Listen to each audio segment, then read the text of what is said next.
Hi North Olmsted families and students. In this quick video, we are going to walk through how to view and understand your child's grades in PowerSchool. In order to get to PowerSchool for parent and student sign-in, you will want to go to northolmstedschools.org, select Parents, and then underneath Parents, click on PowerSchool.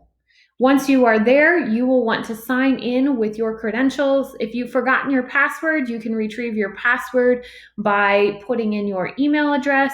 And if you are unsure of the email or have further questions about logging in, you can contact your child's school office.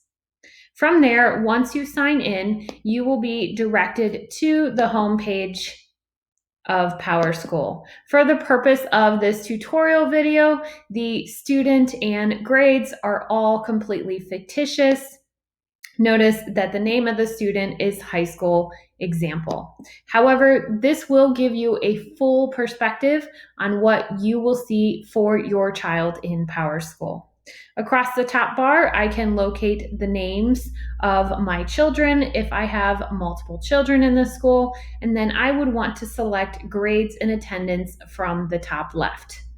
Once I select grades and attendance, for most students, we will need to be under the grades and attendance tab, not the standards grades tab. Once you're under grades and attendance, you will want to select the grade for whichever quarter it is that you are wanting more information.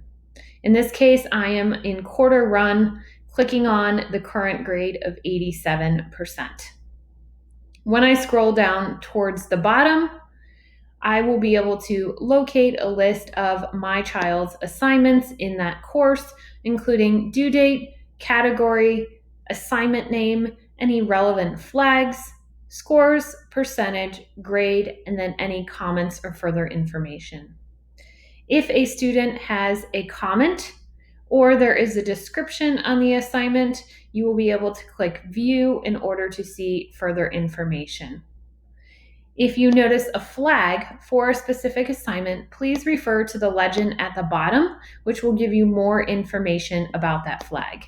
In this case, I can see that this assignment labeled 1.5.homework was labeled with the flag exempt from final grade. I can see that the teacher has left multiple comments on these assignments, and I can click View here at the end in order to view the score comment. And then if the teacher has created an assignment description, I can click on the assignment description tab in order to see more there. If at any point I need to switch between another course that my child has, I can come back up to the top of the screen, select grades and attendance again, and then click on the score for the other course in order to learn more. Please keep in mind that these grades are subject to change as we progress through the quarter, and they will not stay constant until the very end of the quarter and the quarter has finished. If you have a child in the primary grades that is using PowerSchool in order for grades, there is a chance that you may find more information underneath the Standards Grades tab. If you need to reach out to your child's teacher, whether it be for grades and attendance or to the Standards Grades tab, please send them an email and they will get back to you as soon as they can with further clarification on your question. If you have any questions beyond specific grades, please contact your child's school office.